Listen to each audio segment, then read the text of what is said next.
Assalamu alaikum. Welcome to my very first podcast. I would like to welcome you all to my very first episode of Kiran's Talk.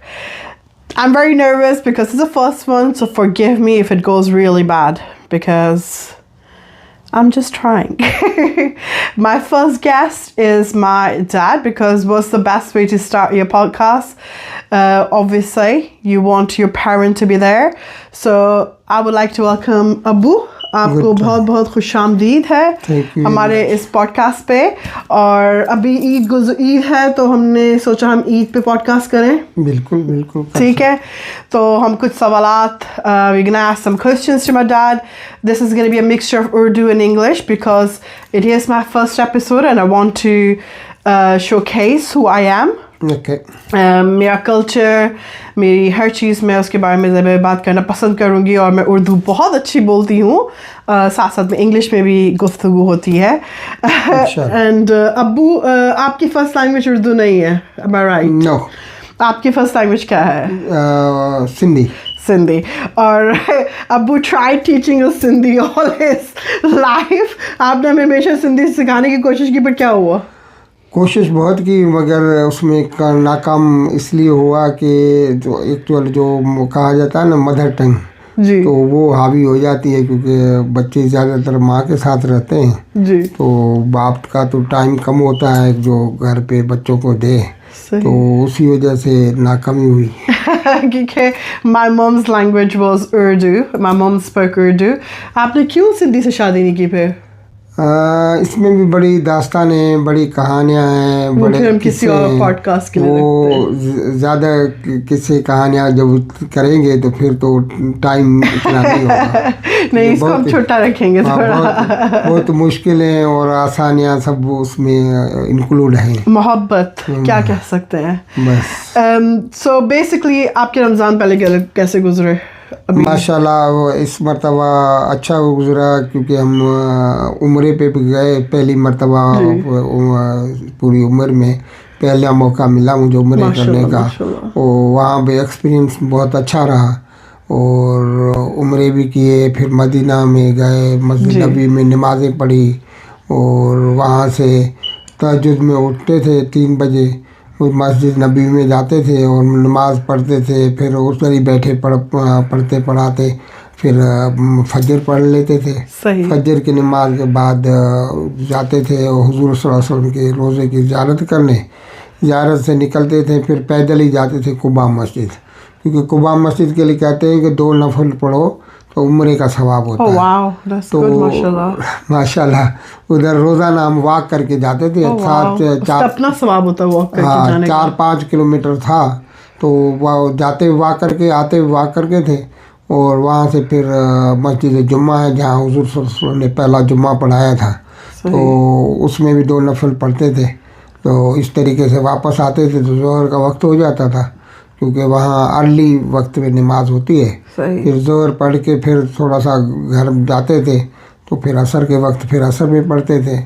इस तरीके से असर मगरिब फिर इशा ये continue जाग होते थे, उसी पे मतलब बिजी होते थे। माशाल्लाह आपका माशाल्लाह से आपको उम्र मुबारक। थैंक यू, जज़ाकल्लाह। और ये आपका पहली लाइफ का उम्रा था? जी पहले मरतबा उम्रा किया है, अल्लाह का शुक्र है लाख, और बहुत अच्छे तरीके से हुआ। मैं आज आपसे ये पूछना चाहूँगी ज़रूर, ईद जो है आप माशाल्लाह आपकी अब उम्र काफ़ी हो चुकी है, जहाँ तक आपने कई ईदें देखी अपनी ज़िंदगी में। तो आज मैं आपसे ये पूछूंगी क्योंकि आपकी पैदाइश जो थी वो एक you were born in a village, right? And you grew up in a village in Pakistan as well. It wasn't like some other country. तो अपना कुछ बचपन का कोई आपकी मेमोरी हो जो आप हमेशा ईद पे यकीनन वो करते हो, और एक चीज़ थी कि जब सुबह उठना, जैसे मेरी जब बचपन था तो ऑब्वियसली मेरे तो फादर ने आपने देखा है मेरा बचपन, मैं जब मुझे आज भी याद है चांद रात जो होती थी वो बहुत बड़ी चीज़ होती थी। और मेरे लिए बचपन में जो मोस्ट इम्पॉर्टेंट ईद का जो मोमेंट जो मेरे लिए बहुत इम्पॉर्टेंट था वो मेहंदी लगवाना था। Because Abu, you don't know this, but when I was a kid, I used to get henna done on purposely in the evening so that you could feed me. मुझे होता था कि अब्बू अपने हाथ से खाना खिलाएंगे और मैं इस वजह से मेहंदी खूब लगा के आके बैठ जाती है, वो भी खाने से पहले कि फिर अब्बू के, तो वो मेरी बहुत हार्ड कोर मेमोरी है, वो सुबह की फिर अपनी है। तो आप बताएं, एक गांव में उस वक्त में पैदा होना, पलना बढ़ना, वहाँ पे क्या माहौल था ईद का? असल में गांव में माहौल ईद का इतना जो कहते हैं बाहर शोर शराबा वो नहीं होता। वो बस जल्दी जल्दी नहाओ धो और जाओ कर नमाज़ पढ़ लो। मगर जब मैं बचपन में जो मेरा बहुत अच्छा नहीं गुजरा बचपन मेरा, तो सही की बात हकीकत है, क्योंकि मुझे पढ़ने के लिए वालिदैन जो है हमारे रिश्तेदार थे 60 मील पे, तो वहाँ छोड़ा था। तो फिर ज़ाहिर है माँ बाप से अलग रहना और माँ बाप के साथ रहना में बड़ा फ़र्क होता है। सही। तो काफ़ी अर्सा हम उन्हीं के साथ रहे, उधर ही रहे, और पढ़ने के लिए छोड़ा था। वो जो हासिल करना था, पढ़ना था, वो भी नहीं पढ़ पाए। तो बस फिर मुश्किलात वक्त में चलते रहे। तो ईद पे कुछ होता नहीं था, वो कुछ बचपन में मतलब बचपन सच्ची बात ये है कि कोई अच्छा नहीं गुजरा, जो हकीकत है ये है। ईदी मिलती थी, ईदी भी नहीं मिलती बस उस वक्त के दौर की वो बयानी कहलाती थी, सिंधी में बयानी कहते हैं, यानी 2 पैनी होती उसका हो या 2 पैसे होते थे। वो भी अच्छे होते थे कि उसमें से टाफिया शाफिया बहुत सारी चीज़ें मिल जाती थी। अम्मी नहीं लेती थी आपकी? अम्मी जैसे मेरी अम्मी तो मेरी माशाल्लाह से ईदी ले नहीं मोस्टली तो हम, मैंने कहा तो मैं था ही नहीं घर में, जो अपना जहाँ मैं पैदा हुआ था। सही। मेरे वालिदा तो उधर ही थे, मैं तो रहता उधर था रिश्तेदारों के पास। तो वो जो भी मिल जाता था नेमत थी, वो अपने लिए यूज़ होता था। बाकी तो अल्लाह का शुक्र है। फिर जब आपने ज़िंदगी मैंने खुद से स्टार्ट की, मतलब अपने मर्ज़ी से, जब मेरे वालिदा वगैरह खुश नहीं थे कि मैं गांव में वापस आऊं, क्योंकि जहां मैं पढ़ने के लिए गया था वहां पढ़ाई का असल मामला तो हल नहीं हुआ, पढ़ाई नहीं हुई। पर बहरहाल जो कुछ वक्त था गुजर गया, मगर अब तो सिर्फ यादें ही रह जाती हैं। सही बात है। नहीं डेफिनेटली। और तो आप, अगर आपसे बोलूं कि आपकी पहली जो सबसे मेमोरेबल, आपको सबसे मज़ा आया था जिस ईद पे, वो कब थी और किसके साथ थी और कहाँ थी? वो एक्चुअल ईद का असली जो पता लगा या ईद करने का जो गांव में होते थे, तो वहाँ पे मेरे बड़े भाई जो थे वो हमें ईदी देते थे, जो ईद के दिन। सही। जो भी उनका 50-60 रुपए जितने भी थे वो दे देते थे, और उसी में हम एंजॉय कर लेते थे। और बाकी जो कहते थे अब्बा के तरफ से, अब्बा को इसका ईदी वीदी का कोई वो सरोकार नहीं था कि लेना। तो हम लोग छीनते नहीं थे कि भाई लाओ हमारी ईदी लाओ, जैसे मैंने और मेरे भाई तो आपको बिल्कुल बोलते हैं भाई लाओ भाई हमारी ईदी लाओ। नहीं, ये कोई कुछ इसका कोई था ही नहीं, मतलब क्लोजनेस नहीं थी कोई, मतलब ऐसा बॉन्ड नहीं था। नहीं, वालिदा के साथ फिर भी हमारा काफ़ी कंसर्न था, उससे बातचीत करना, उसको मुतालबा करना, कोई चीज़ मांगना। मगर वालिद साहब से हमने न कभी चीज़ मांगी, न उनको कोई तंग किया, न कुछ कहा, न उन्होंने, अल्लाह ताला उनको जन्नत नसीब करे, कि भाई हमसे पूछा कि भाई आपको क्या चाहिए क्या नहीं चाहिए। और उसका फोकस जो है वालिद साहब का ज़्यादातर हमारे बड़े भाई पे होता था, तो उनकी पढ़ाई पे, उनके उस पे करने के लिए हमारे पर था। ये नहीं कहते कि हमने बिल्कुल इग्नोर किया हुआ था, मगर वो जो होता है बच्चों को मतलब कंट्रोल करना, संभालना, वो मेरे ख्याल यहाँ तो इस वजह से जो हम रहे नहीं उनके साथ, या कोई और वजह हो, बहरहाल उन्होंने जो हुआ ऑब्वियसली वो कुछ। मगर आप बड़े होके, जहाँ तक मुझे पता है, आप you were very young when you moved to Karachi to work at a very young age. नौकरी नहीं मिली, तो फिर मैं मायूस होके वापस गांव भी नहीं गया, फिर मैं कराची आ गया। फिर अल्लाह का शुक्र है, फिर कराची में अपनी ज़िंदगी स्टार्ट, एक नई ज़िंदगी मिल गई, नई ज़िंदगी मैंने अपनी स्टार्ट की, जिसको मैंने सेल्फ कहते हैं कि सेल्फ मेड। सही बात। तो आपकी पहली ईद कराची में कैसी थी? हाँ, पहली ईद का मैं बताऊं आपको कि मैं जब मुझे लगा कोई मजे की स्टोरी आने आ रही है मैं जब ज्वाइन किया, जॉब स्टार्ट हुई मेरी, जी जब कराची में गया था तो 3-4 महीने के अंदर मेरी जॉब अल्लाह के फजल से हो गई थी। माशाल्लाह। तो जॉब जब हो गई तो उसके ज्वाइन करने के 2 दिन के बाद ईद का छुट्टियां हो गई। तो सब चले गए जो मेरे साथ रहते थे, हम तारिक रोड पे रहते थे, तो जो खादिम वगैरह सब गांव चले गए क्योंकि सबके ज़ाहिर काफ़ी जॉब थी, छुट्टियां मिल सकती थी। जी। मुझे कहा गया कि भाई आप तो अभी जॉब स्टार्ट किए तो आपको छुट्टी नहीं मिलेगी, तो आप यहीं रहें। और छुट्टियों के बाद मतलब 2 दिन जो भी छुट्टी होती है गवर्नमेंट की, उसके बाद ज्वाइन करें। तो मैं फिर रुक गया। मैं तो ईद उधर ही अकेले मतलब वो क्या कहते हैं होटल से या उधर उधर से खा के गुजारा किया। मतलब वो जो बेचारे कुआरे होते हैं, अकेले लोग, सही बात है। तो फिर आपकी वहाँ पक्की पकाई रोटी मिलती थी, तो वो पठान के ढाबे पे नहीं, पठान के ढाबे नहीं, वो दुकानों पे मिलती थी। अच्छा, ऐसी वो जो पैकेट होता था 4-5। अच्छा, जो पैक वाला, हाँ सही। हाँ, तो वो गरम किए और कोई अंडा बना दिया या कोई इधर उधर से करके बस हो गई, गुजारा कर लेते। तो आपकी शादी के बाद पहली ईद कैसी थी? क्योंकि फिर तो काफ़ी कुछ बदल, क्योंकि आप ओवैसी एक गांव से आए थे, जहाँ तक मुझे आपका पता है आपकी ओवैसी लाइफ चाइल्डहुड काफ़ी डिफ़िकल्ट रहा, और अम्मी का जहाँ तक हमें पता है कि वो एक कराची ब्रॉट अप थी, और उनके पेरेंट्स जो थे वो काफ़ी, उनके घर काफ़ी भरा भरा था, बहुत फैमिली ओरिएंटेड था। तो उनका चाइल्डहुड ओवैसी आपके कंपेयर तो डिफरेंट था, उनका रहन सहन डिफरेंट था। तो शादी के बाद how was your first Eid after getting married to अम्मी? असल में मुझे शादी के बाद ही पता लगा कि ईद भी होती है, ईदी भी होती है, कैसे दी जाती है, कैसे ली जाती है। क्योंकि उस वक्त प्रॉपर सही तरीके से हमने भी ईदी दी, जो हमारे बड़े सालों के बच्चे थे, पोते पोतियाँ जो भी थे, और ख़ानदान में उधर हमने बहुत सारे रिश्ते जो रिश्ते थे क्योंकि वो महाजिरों में रिश्ते भी बड़े लंबे लंबे होते हैं। वो यकीन करें, जब मेरे शादी हुई थी तो पहले दिन जब मैं गया उधर, तो हमारे ससुराल में तो हमारे बड़े साले के जो पोते थे और पोती हैं, और उनको कहा गया वैसे दादा को सलाम करो। मैंने कहा अभी शादी खाया पिया कुछ नहीं, क्लास थोड़ा बारह, और दादा भी बन गए, समझे। तो वो बड़ा अच्छा लगा। ये बात अभी तो मैं शौहर भी सही से नहीं बना था, वो दादा बन गया, ये क्या है? ये अच्छा लगता था जो कि वो रिश्ते इतने ज़्यादा उनमें माने जाते थे, बात माना जाता था।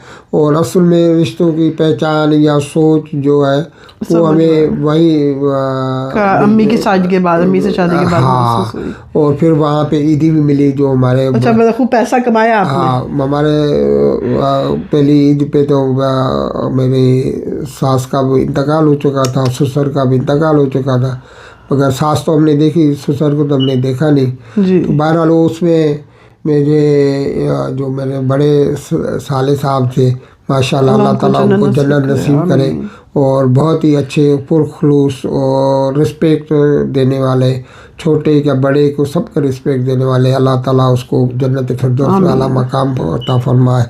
और उसकी जो बेगम थी, हमारी भाभी बेगम, उनको अल्लाह ताला जन्नत फिरदौस वाला, वो बहुत अच्छे थे और बहुत अच्छे तरीके से हमें अपना लिया आपको एज अ फैमिली। हाँ। एक तरह से सिर्फ ये नहीं कि वो आपके सिर्फ इतने साले नहीं, I think he was more likely also like a father figure. तो ज़्यादातर आना जाना जो था वो महबूब भाई के साथ था, और वो क्योंकि हमारे घर आते भी थे और हम भी जाते थे, और दूसरा भैया के घर मेरा जाना था। हर ईद जो है, मैं कभी भी जब मैं कराची में होता था तो कोई ईद ऐसी नहीं थी कि मैं भैया जो हमारे थे उनके बगैर या उनके अलग जाके अपने घर पे नमाज़ पढ़ी।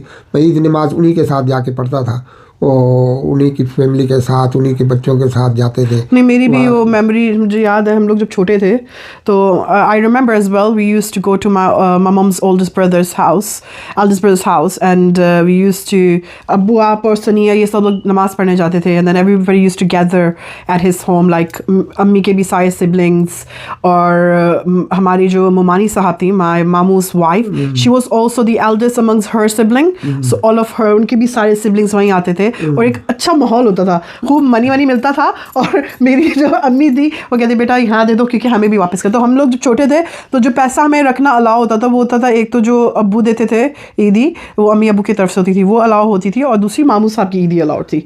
बाकी सबकी ईदी मामा को वापस मिलती थी, क्योंकि होता था कि हमें रिटर्न करना है, हमें जो है वो रिटर्न करना है, तो इस वजह से बेटा दूसरे हाथ से, एक हाथ से मिलती थी और दूसरे हाथ से मामा ले लेती थी। तो मम्मा लेती होगी, हमने तो नहीं लेते थे, मतलब बहरहाल हमें मम्मा पापा का बैंक जो थी हमें जो असली या जो सच्ची बात होते हैं कि जो ईदी मिल सही तरीके से और अच्छी खासी से, वो हमारे भैया साहब जो थे समझे न, तो उसने बहुत हमारे साथ प्यार मोहब्बत। नो डेफिनेटली हमारी बहुत सारी प्यार। उसमें एक बड़ी चीज़ ये थी कि अगर आप समझे 1 साल का 1.5 साल का बच्चा भी अगर कमरे में आ जाए, अगर वो टीवी देखता था टीवी बंद कर लेता था, अखबार पढ़ लेता था अखबार बंद कर लेता था, मगर क्योंकि उसको अटेंड करता था, उसको टाइम देता था।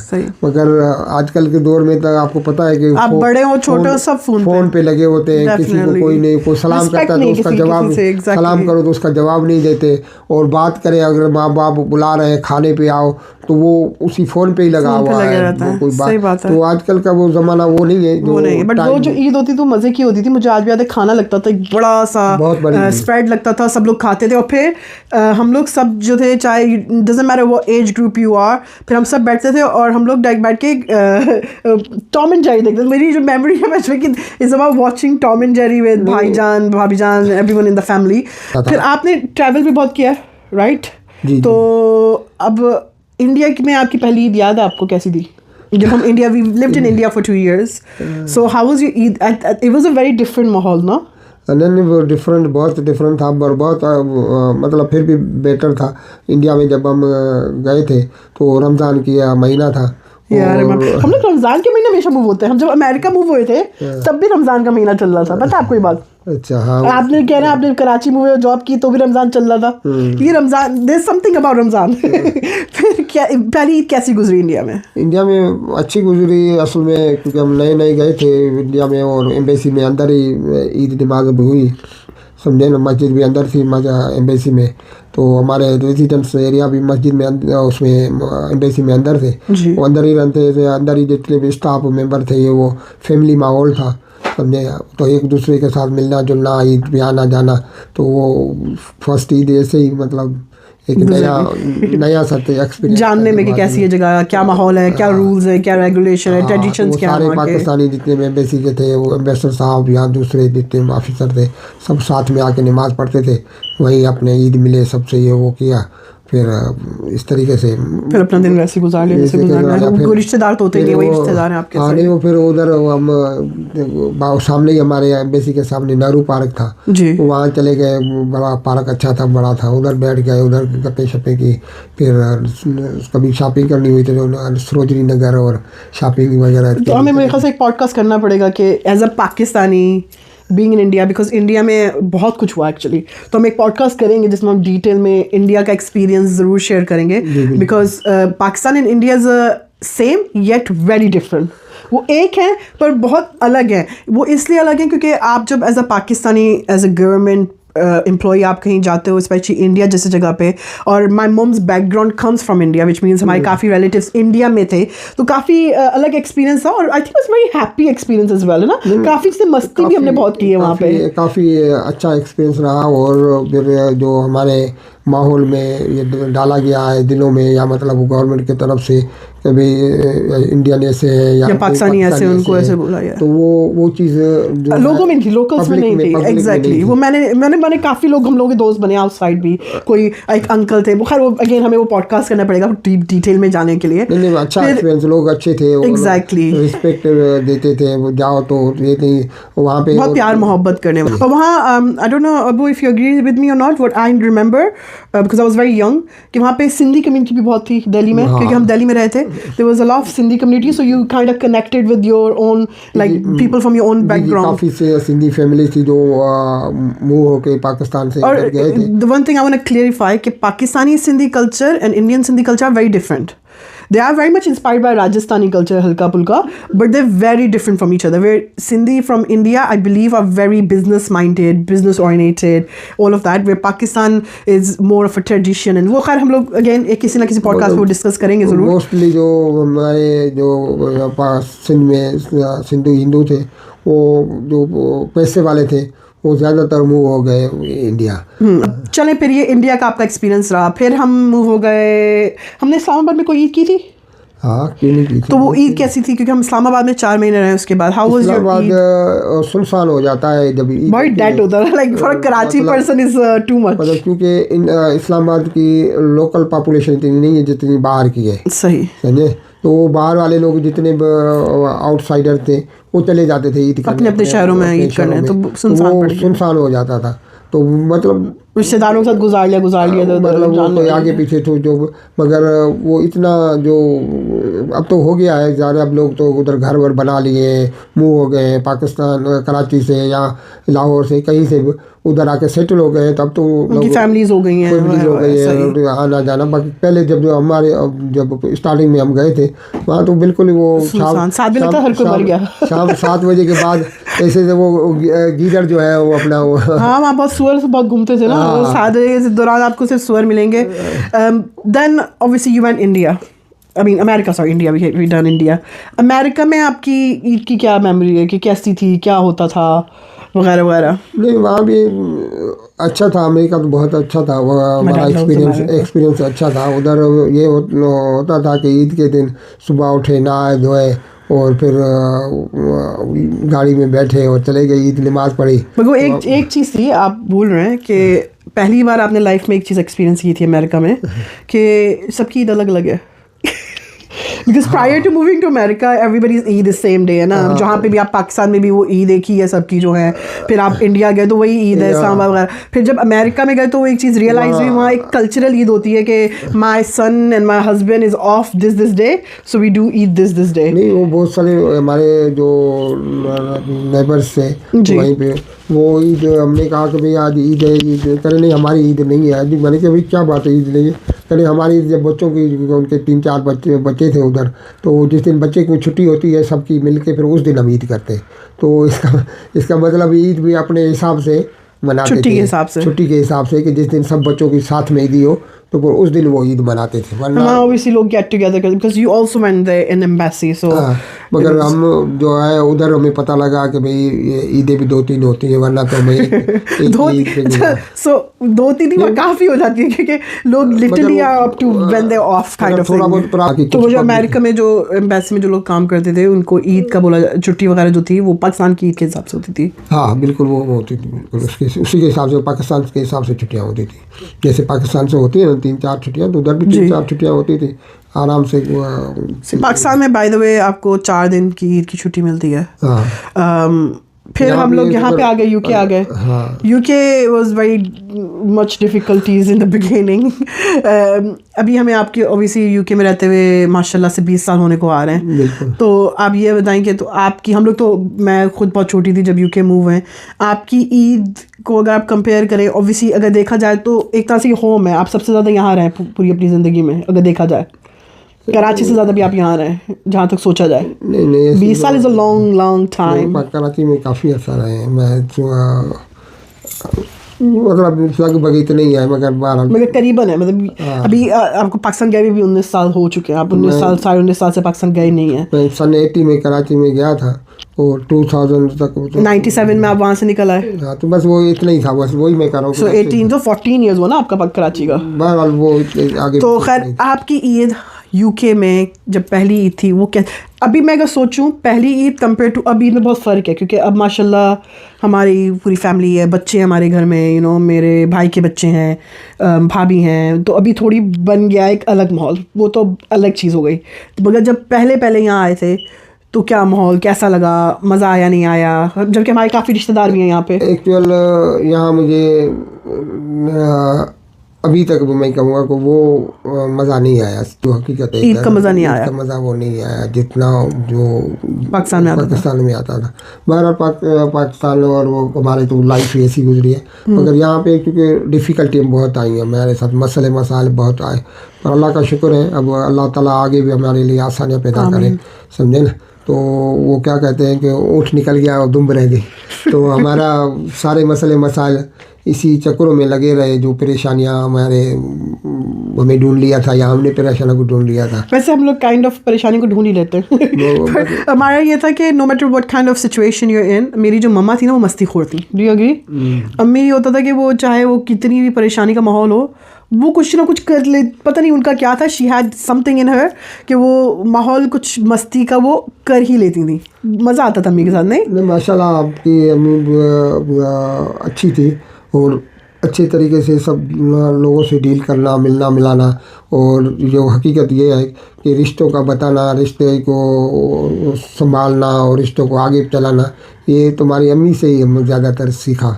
उन्होंने हमें बताती थी कि भाई ईद है, तुम्हारी बहन है, उनको ईदी दो, उनसे दो कपड़ा लटा, ये पूछो, ये बहनों का यहाँ जो का रिश्तेदारी है, तो वो हमें ज़्यादातर वो रिश्ते जो है वो कैसे निभाने की बात जो है ना वो हमें गाइड करती थी कि किस तरीके से करना। इसलिए दादी बहुत इंजॉय करती थी। When my dadi used to come and stay with us, my dadi used to love it, क्योंकि मेरी अम्मी जो थी, जबकि अम्मी और दादी एक दूसरे की लैंग्वेज नहीं समझते थे, बिकॉज दादी स्पोक सिंधी एंड अम्मी स्पोक उर्दू। शुरू में तो उन लोगों को लगता था एक दूसरे को गाली दे रहे हैं, तो उर्दू बोलती थी, वो सिंधी बोलती थी, मगर बातें एक दूसरे की समझ लेते थे, मगर वो बोल नहीं पाते। दादी ईद भी बहुत एंजॉय करती है। I remember dadi used to give us eidi, obviously dad used to give her money and then she used to give us the money.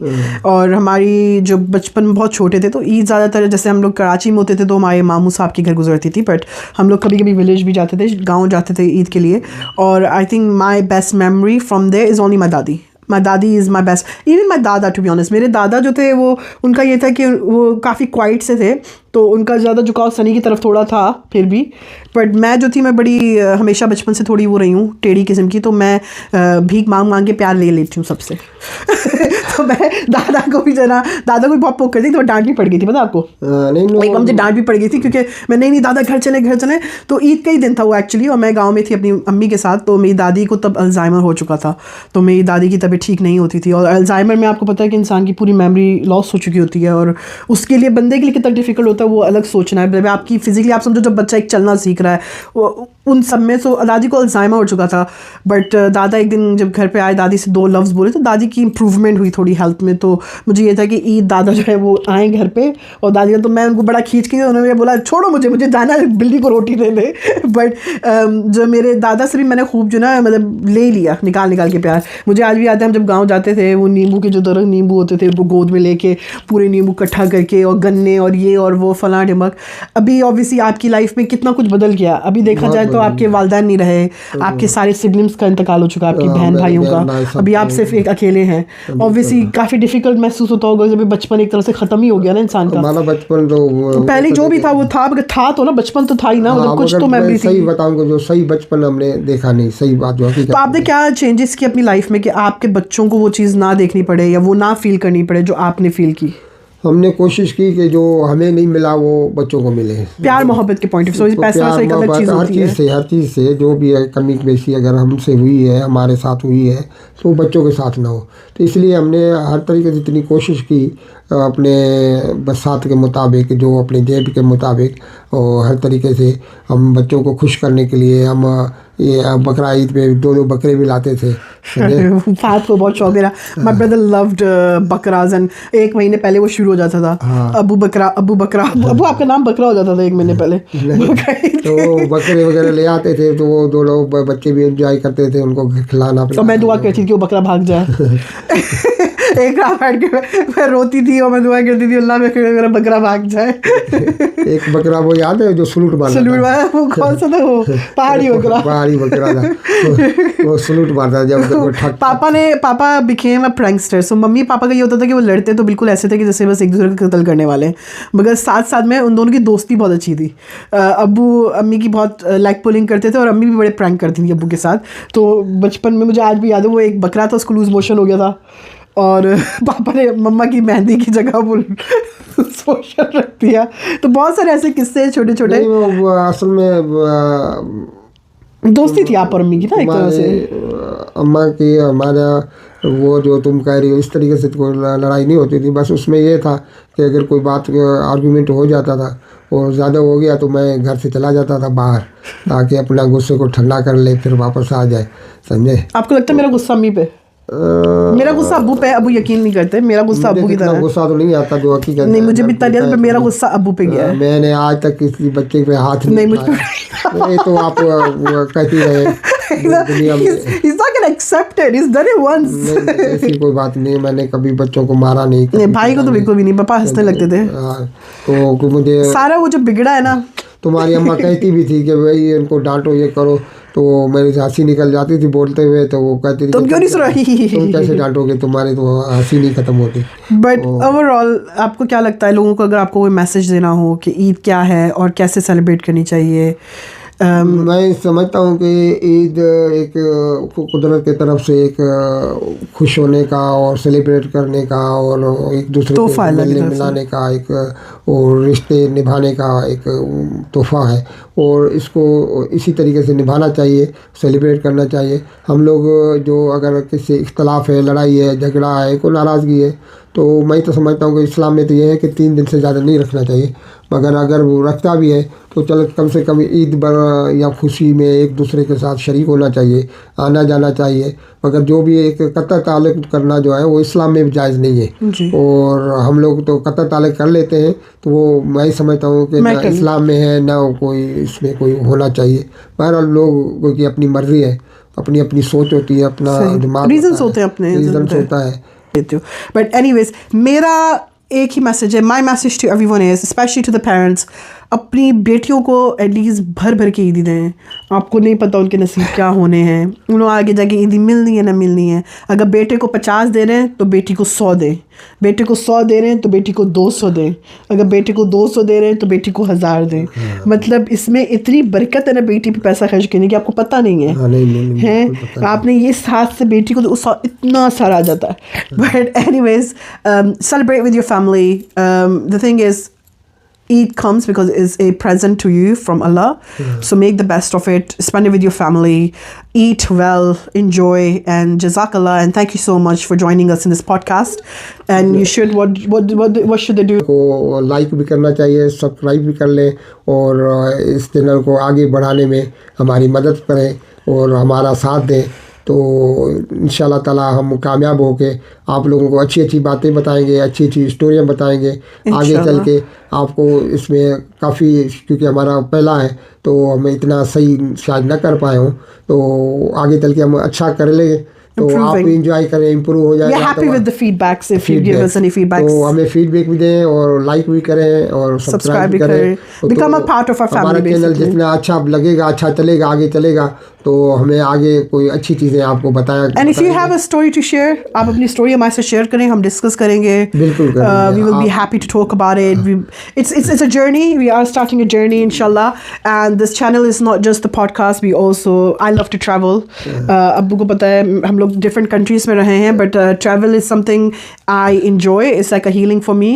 So आप हमारी traveling journey में हमारे साथ रहे, और माशाल्लाह आपको दिख रहा होगा हम खाते पीते ख़ानदान के हैं, तो आप हमारे खाते पीते ख़ानदान की जर्नी में भी शामिल हो, जहाँ हम we gonna try some good food. हम आपको आगे कुछ चल के अगर हमारा चैनल अल्लाह ताला करेगा और कामयाब हुआ, आगे चल के हम आपको खाना पकाना, रेसिपी वगैरह बताएंगे, मज़े के खाने की जगहों पे लेके जाएंगे, मज़े के खाने ट्राई करेंगे, आपको ट्रैवल कराएंगे और कंट्रियों में घूमेंगे फिरेंगे इंशाल्लाह। तो वहाँ की जो चीज़ें हैं, जहाँ की कोई स्पेशलिस्ट है, वो भी आपको। और यहाँ पे कोई ढका छुपा नहीं हो रहा है, ये बिल्कुल ही ऑर्गेनिक चैनल रहेगा। हम जैसे हैं वैसे हैं, वैसे ही रहेगा, वैसे ही रहेगा, क्योंकि हम डीट हैं।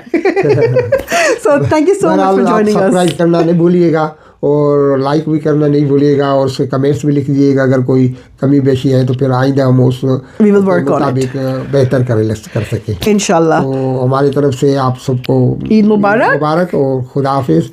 Thank you so much. Next podcast, something better with something different topic. If you have something that you would like us to discuss, a story, please email or send us a message or put in the comment section, and we will be happy to discuss.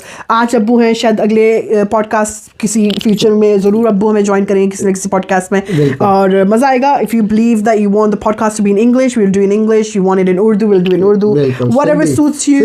Sindhi में फिर भाई यही होगा, मुझे नहीं आएगी सिंधी बोलना, पापा ही बोल रहे होंगे और पापा ही जवाब दे रहे होंगे, है ना अब्बू? चलो कोई बात नहीं, अब्बू ही बोलेंगे तुझे नालो चाहे मुझे नालो मदद आहे. Thank you so much guys, love you, Allah Hafiz.